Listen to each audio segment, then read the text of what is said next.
Great. So, welcome to everyone. Welcome to this session and for this webinar. Sayam this side, and I'm from InfosecTrain. So, starting with this, since we are going to talk about interview prep for SOC, what all things need to be looked out for, we'll see a couple of things like some scenario-based questions and some key pointers. I'll be giving it to you.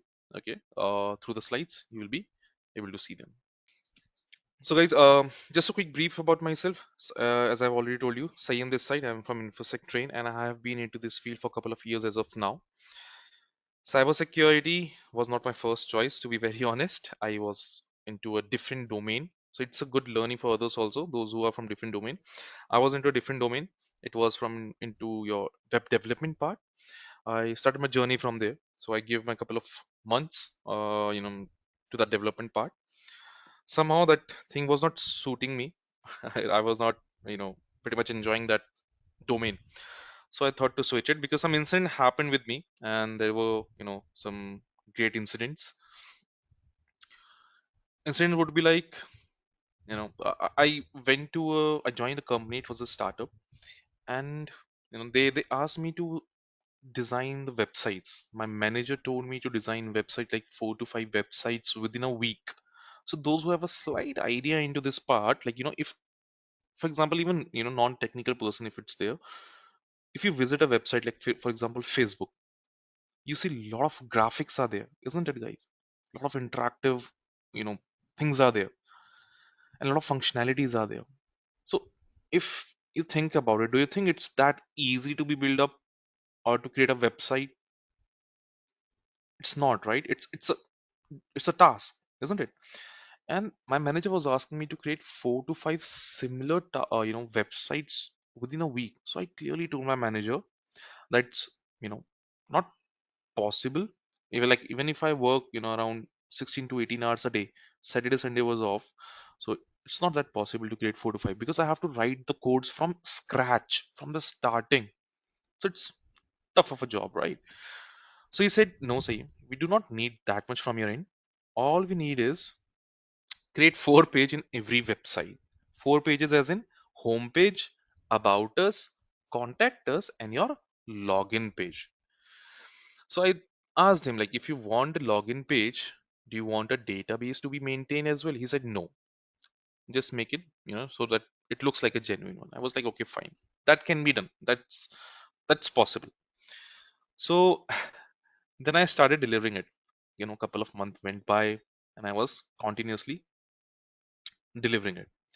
One fine day, what happened actually, it was your, you know,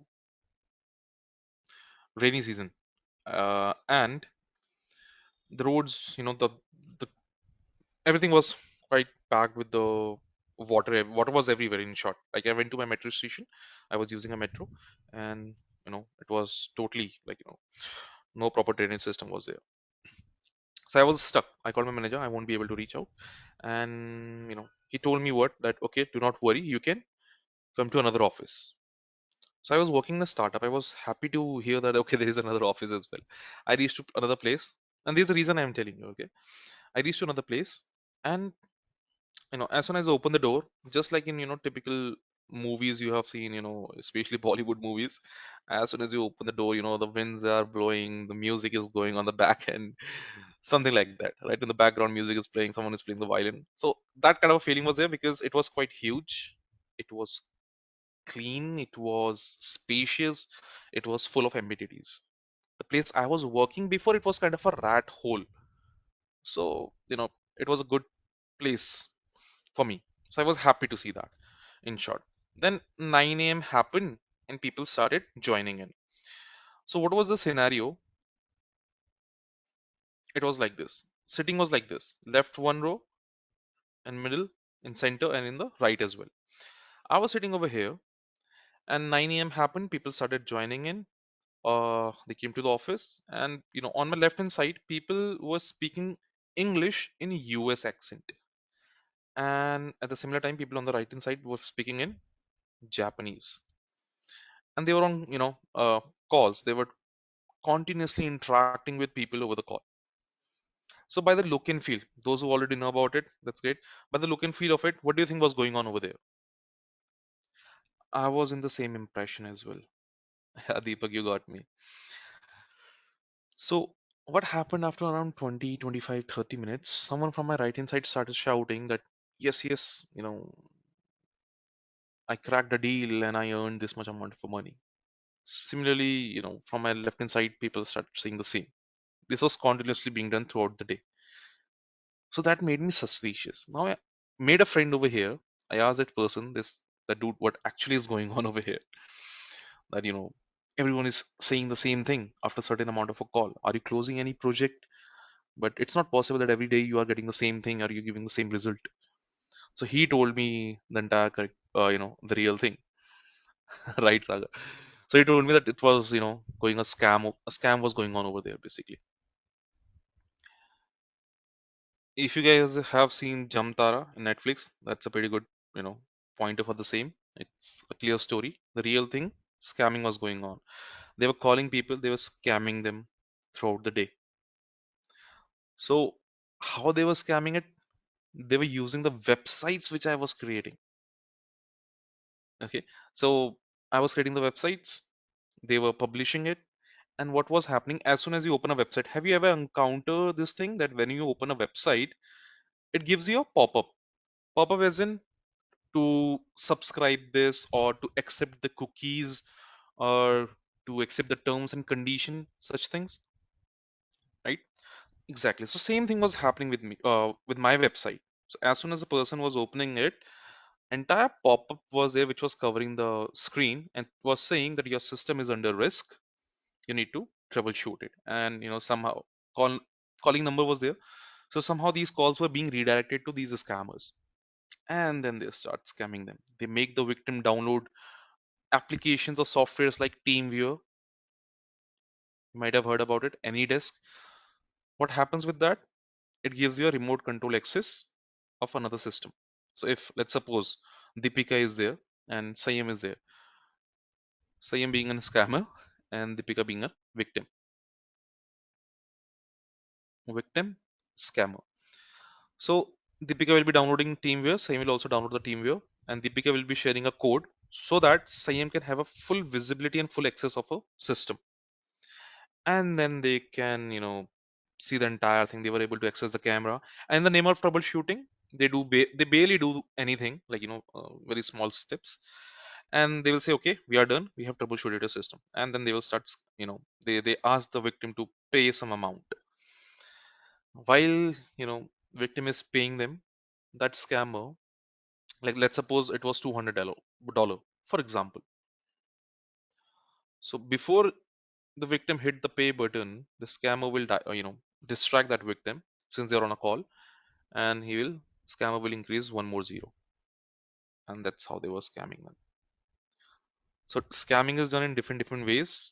This is one which I'm telling you. Similar are like people give you a call and they say take a loan or upgrade your credit card, and then eventually scam you, right? So this entire thing was happening. This scam was happening.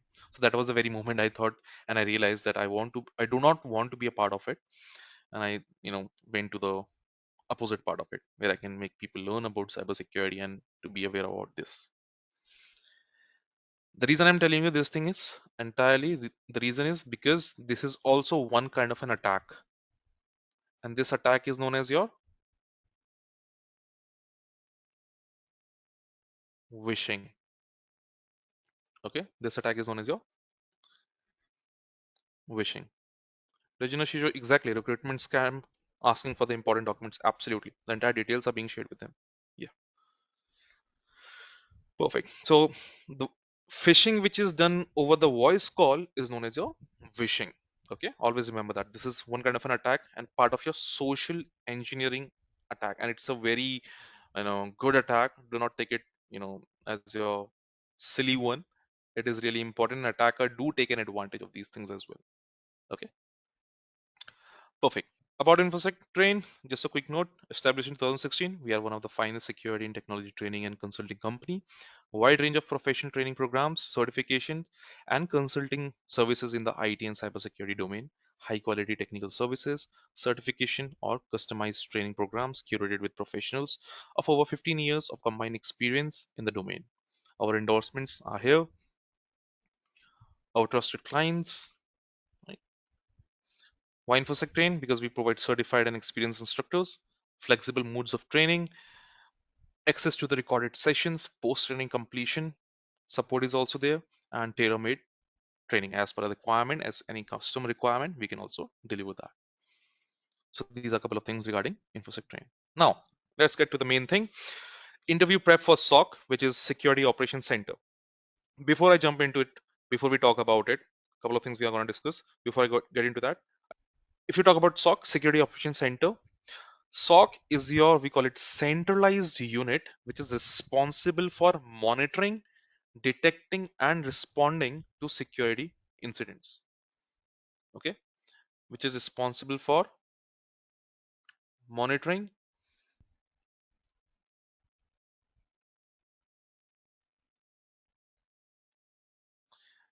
and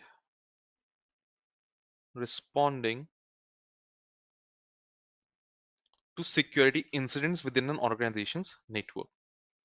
Okay, so it's simply like, if I have to collect a couple of things, monitoring would be like you're continuously monitoring over the CCTV camera, right? Detecting would be like in case in a hotel room, if there is a fire, we do have a fire alarms, right, which detect it from the smoke and raise an alarm for everyone, isn't it? And responding would be like we'll be using fire extinguisher or water sprinklers are there in every room, which will be helping us to control that fire or minimize that fire. Make sense? So that's your SOC. Okay, SOC does the same for us. It helps you to monitor the systems, the network of the organization. It helps you to detect it as in if there is any malicious software, for example, a virus. Everyone has heard about virus. If there is a virus in the network or in any system, it will be helping us to detect it and to respond it. Here comes your incident responding team as well, incident response team. So they will be responding it to eradicate or remove that virus from that system or from that network, so that everything can get back to the normal position and our systems can work fine, or they can deliver the business which they were giving it before the virus arrived at their system. Make sense? So that's your SOC. So regarding today's agenda in SOC, we'll talk about the basic ethics for the interview, quick pointers for the prep, knowledge base for an interview, some scenario questions we are going to discuss. Two, or bonusly, I may give you more than that, and suggested skill path. Okay, so that's what we are going to cover for the day. Okay, basic ethics for your SOC or for the interview. Basic ethics for the interview. See, guys, basic ethics for the interview, it's basically I'm referring to what like some set of fundamental principles which need to be followed during the interview process, so that we can ensure that the candidate which is present over there is a professional and they are behaving in an appropriate manner, right? So quick pointers would be like importance of honesty and integrity, right? So candidates, the we should always be truthful in our responses to the interview questions. Lying or exaggerating qualifications or experience can lead to the negative consequences later on, such as being fired for dishonesty, right? And it is also essential to, I would say, maintain some confidentiality and not to disclose some sensitive information which is related to past employers or organizations, because oftenly they will ask like, why do you left the previous organization? So it's not like you will say the manager was bad, or they were not given the increment and so on. Some negative image should not be given. You have to handle that more professionally. Importance of showing interested and enthusiasm. So any candidate who is or who displays enthusiasm and passion for the position and the company is more likely to make a positive impression on the interviewer. So demonstrate your eagerness to learn and your willingness to take on a new challenges. It can be very beneficial. Being respectful to the interviewer, it is important to be polite and respectful to the interviewer throughout the interview process. Okay, so as a candidate, we should avoid interrupting the interviewer and we should listen carefully to their questions before providing the answer. So a candidate who treats the interview with respect is more likely to create a positive impression than build a very good rapport over there. So if they ask a question like, appreciate it, that's a really nice question, and I'm thankful you asked that to me, and these kind of thing really give a good impact during your interview, right? Being prepared and punctual. So candidates, they should arrive at the interview on time and well prepared. So it would be preparation would be like, it would be including researching the company, practicing common interview questions, and bringing copies of their resume and any relevant certifications. Also, certification also holds a good value. So being prepared and punctual, it demonstrate basically a professionalism and shows the interview that the candidate takes the position seriously. Okay. Quick pointers for the prep. As I mentioned, researching the company and its product and services. So understanding what the company does, its mission and its values would be a positive point. It can help you to understand the context of the role you are interviewing for, and tailor your responses basically to align with the company's goals. So for example, if you're interviewing for a SOC role at a financial institution, so researching the company's financial products and services and any recent cybersecurity incident in the financial sector, like that case study can help you better understand the risk and the challenges the organization faces, right?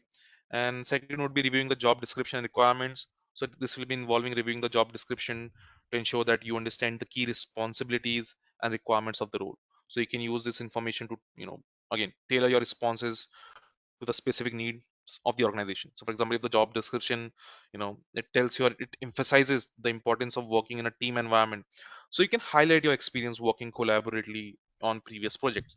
And SOC is a team game, so I would also emphasize on this part. Show your team game as well. Practicing common interview questions for sure. So rehearse responses to common interview questions that may be asked during the interview. Some common questions for SOC positions might include like, how do you stay up to date on the latest cybersecurity threats and trends? What is experience with security incident response? Practicing your response can help you feel more confident and prepared for the interview.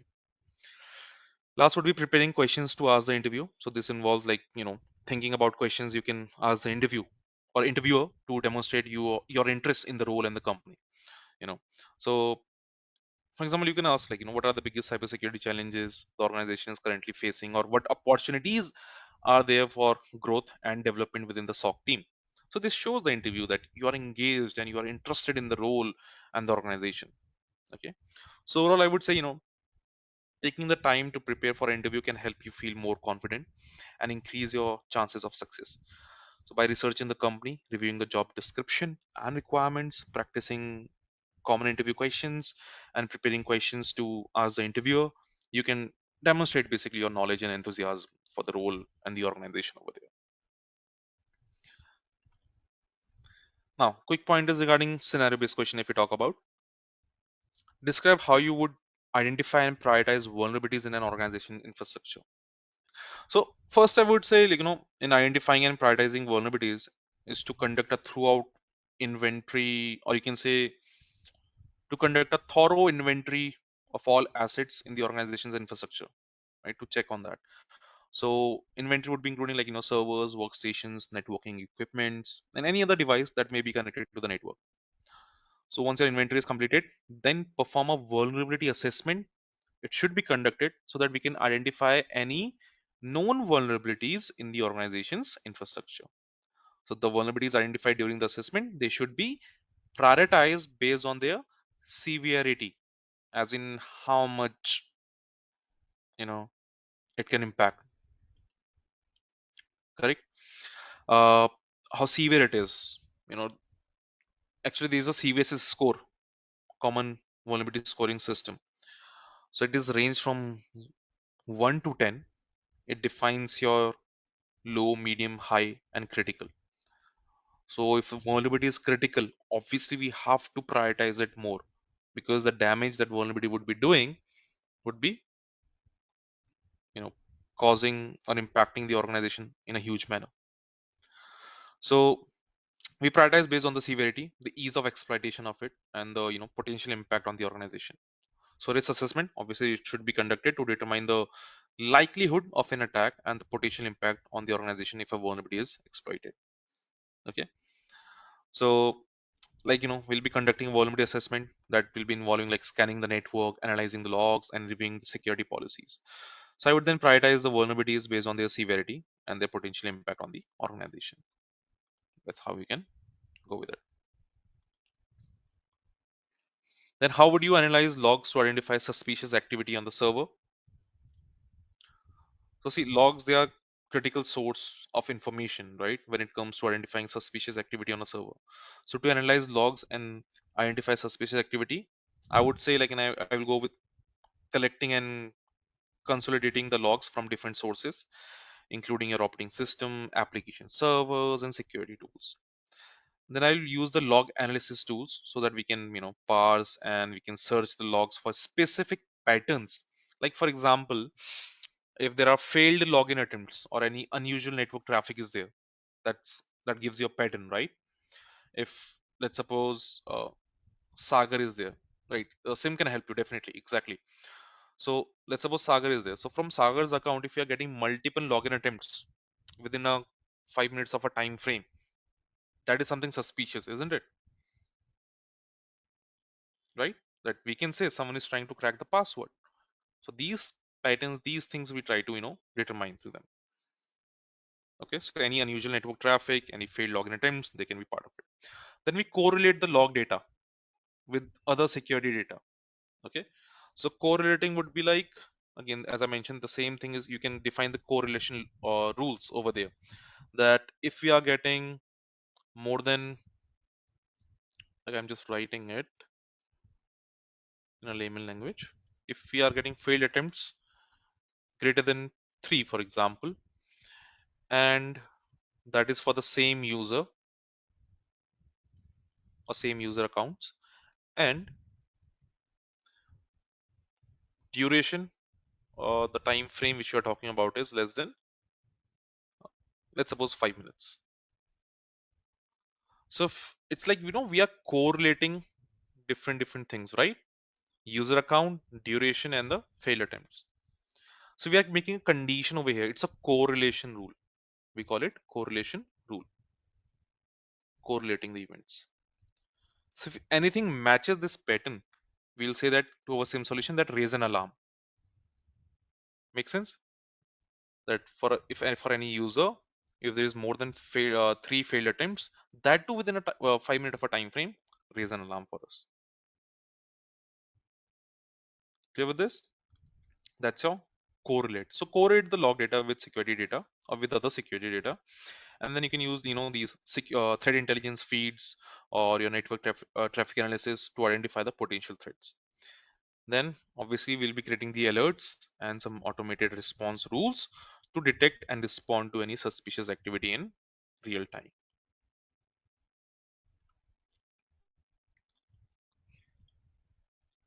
Then how would you detect and respond to a DDoS attack? First of all, what's a DDoS attack?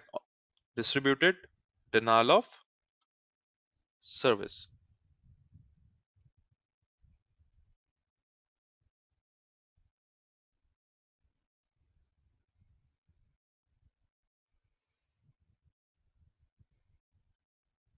Yeah. Let's suppose Vishal is there. If Vishal is targeting Amazon server and performing a DOS attack, like from one person it is being performed, that's a DOS. If let's suppose we all people, like around 50 people from different location, if we are targeting the same thing, which is Amazon, that will be your distributed denial of service. Make sense? So multiple will be used. So here, when we talk about DDoS, it aims to do what? It overwhelm a server or network with a lot of flood of traffic from multiple sources, right? So to detect and respond to DDoS attack, we can say like, yeah, putting a policy for that. Great. Monitor the network for signs of unusually high traffic volume. Okay, particularly if it is coming from multiple sources. Look for patterns in the traffic, such as some repeated requests from the same resource that may indicate a DDoS attack. Use network traffic analysis tools to identify the source of the traffic and attempt to block it. And if necessary, analyst the help of a DDoS mitigation service provider to help block the attack. So these are different ways you can use it. A spike in network traffic would correlate with a DDoS attack, absolutely. And how would you go about securing a web application that has known vulnerabilities? First, we have to determine the specific vulnerabilities that exist, right? So in order to do that, again, we'll do what? Vulnerability assessment, or by reviewing the application's code. Once the vulnerabilities has been identified, they should be prioritized based on their severity and their potential impact on the application and the organization.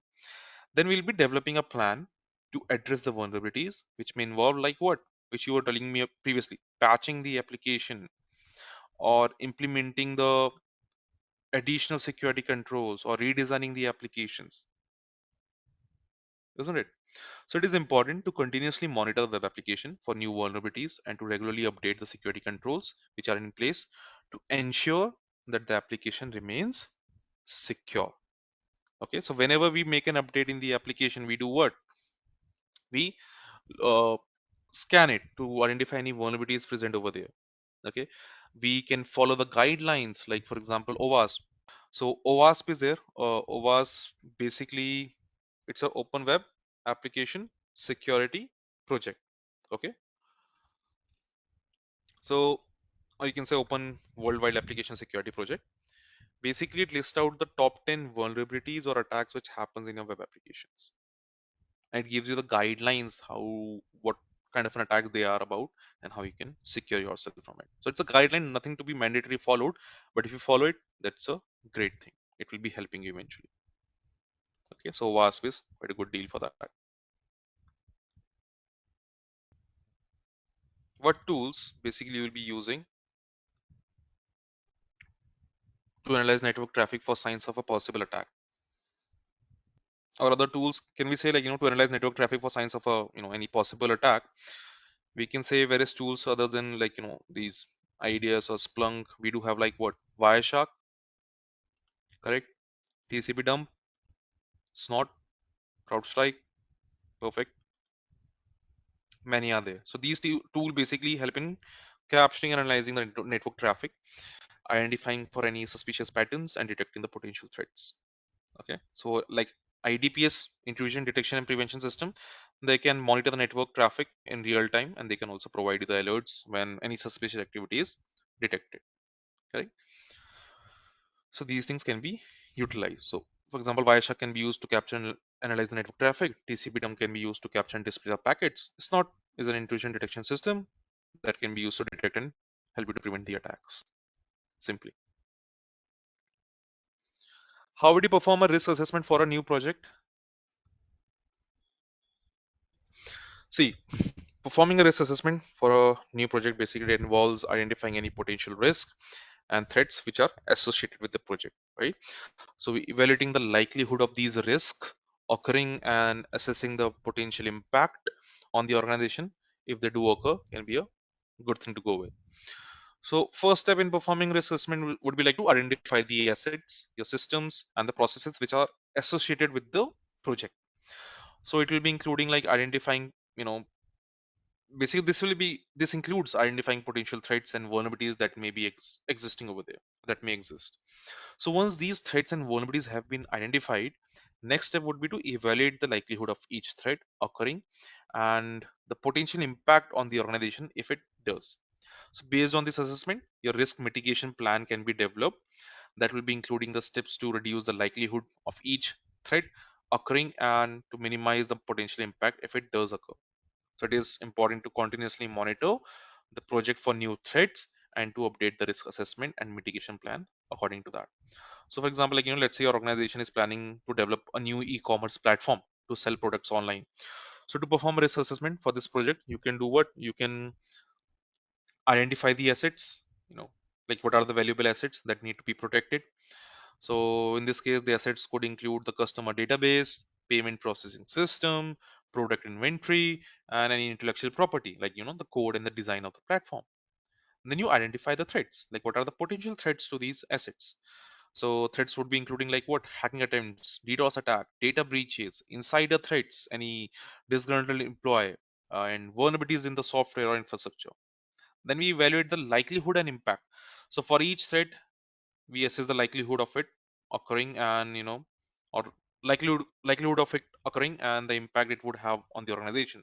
So for example, a DDoS attack may have a high likelihood but a moderate impact, while a data breach may have a low likelihood but a severe impact. So then we determine the risk level. So based on the likelihood and impact assessment, we determine the risk level for each threat. So you could use a risk matrix or any other risk assessment tool to help with this step. Then we identify the countermeasures.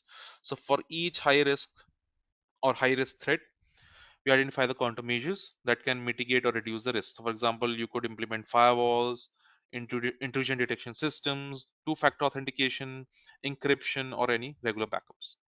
Then we evaluate the cost benefit. So we assess the cost of each countermeasure and we compare it to the benefit of reducing the risk. So you may need to balance the security needs with the budget and resources available for the project. Then document the risk assessment, document the findings of risk assessment, including your identified assets, your threats, risk level, and the countermeasures. So this documentation can be used to inform, the project plan, the budget, and security requirements. And it can also be used, or it can be used or serve as a reference for future risk assessment also. So these are some ways we can talk about in terms of performing a risk assessment for a new project. Then we have suggested skill path. So foundation knowledge, security operations, security frameworks and standards, security tools, threat intelligence hunting, and soft skills. So foundation knowledge as in start with building a foundation understanding of security fundamentals, your networking, operating systems, and database management. Security operation would be like familiarize yourself with security operations by learning about incident management, intrusion detection and prevention, vulnerability management, security information and event management, like your SIM solutions I'm talking about, your threat intel, your digital forensics, they can be a key point. Security frameworks and standards. So get familiar with industry security frameworks and standards like your NIST, ISO 27001, PCI DSS, that's a good advantage. Security tools, gain your hands-on experience with security tools like your SIM solutions, IDS, IPS, firewalls, endpoint security, these things. Threat hunting and intelligence. In this point, what I'm trying to say is develop your skills in threat hunting and intelligence gathering, including your OSINT, open source intelligence, your threat modeling, threat analysis, and threat hunting. Soft skills, if you talk about develop your strong communication, teamwork, and leadership skills to, you know, so that you can effectively collaborate with other teams and communicate security incidents and risk to management. See, guys, if we talk about the higher management or board of members, for example, Regina, what I'm trying to say, let's suppose board of members are there. Board of members, those who are directing a company, for example. So that's what I'm saying. Uh, if any non-technical person has an idea, but they have budget, good money, they started an organization. But do you really think they have a knowledge of security?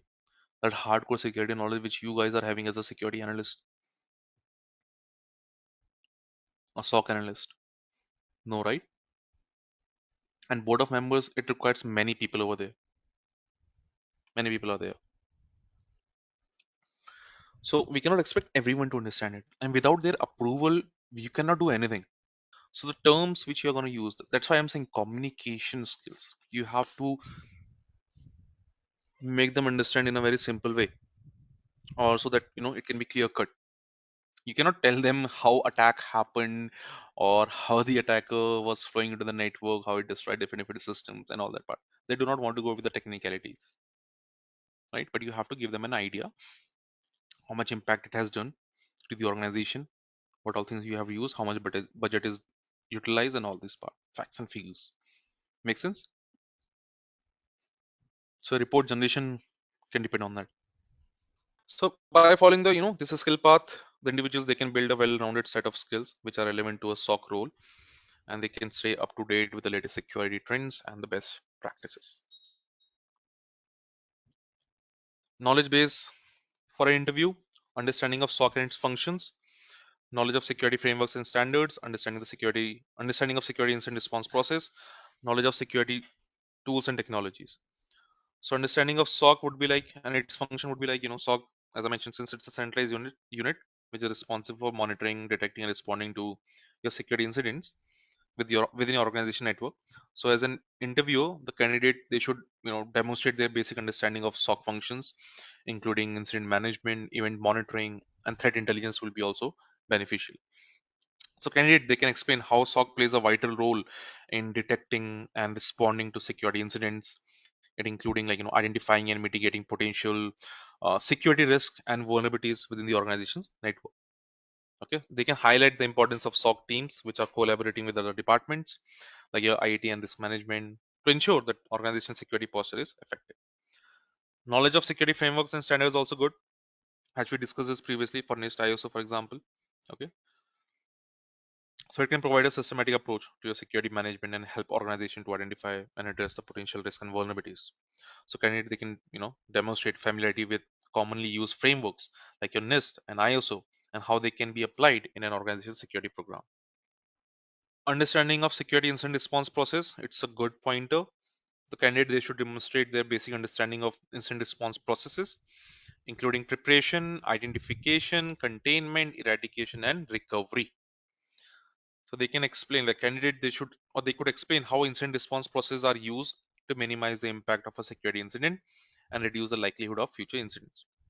So they could use, or they could also describe how an incident response team would work to identify the source of the incident, contain the damage, and restore the systems and data to a secure state.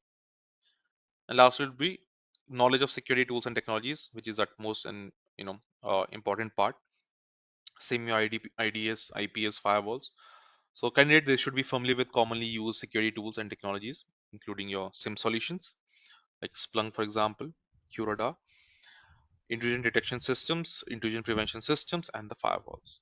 So candidate, they can explain how a SIM system collects, analyzes security event data from various sources to provide real-time insights into potential security threats. They could also describe how IDS IP system they can be used to detect and prevent unauthorized access or any malicious activities, and how firewalls are used to control access to networks and prevent any unauthorized traffic to enter within the organization. And lastly, some key pointers for your resume. Tailor your resume to the job, highlight your technical skills, showcase your relevant experience, demonstrate your teamwork and communication skills, emphasize your education and certification, keep it concise and easy to read, and be honest and accurate. So tailor your resume to the job. Make sure your resume, clearly highlights how your skills and experience align with the job requirements. Use keywords from the job description and highlight your relevant experience with security tools, incident response, and security frameworks. Highlight your technical skills. So SOC roles, they require technical people, technical expertise. So make sure to include your experience with security tools and technologies, again like your SIM solutions, and showcase a relevant experience, highlight experience in incident response, vulnerability assessment, security operations. So include some specific examples also how you have used your skills to protect an organization. Demonstrate your teamwork and communication skill, as I mentioned before also. Okay. Emphasize your education and certification. It can help you to validate yourself. So include your degree in a relevant field, your certification, your relevant certifications like CYSA Plus, CSA, ECIH in incident response. CHFI is also there, which is for digital forensics. So these can be, or CTIA for threat intel can be very helpful. Or you can say they can be a cherry on top, which can help you to validate that this candidate has the required amount of knowledge. And keep it concise and easy to read. So make sure your resume is well organized and easy to read. So use bullet points to highlight your key achievements and keep your resume to no more than, I would say, 2 pages. And be honest and accurate. Make sure all the information on your resume is accurate and honest. Don't exaggerate your skills or experience too much, and be prepared to discuss your experience and qualification in more detail during the interview.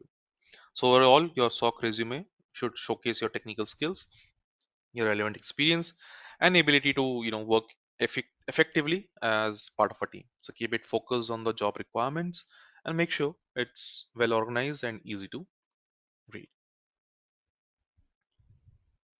So that would be it in terms of this.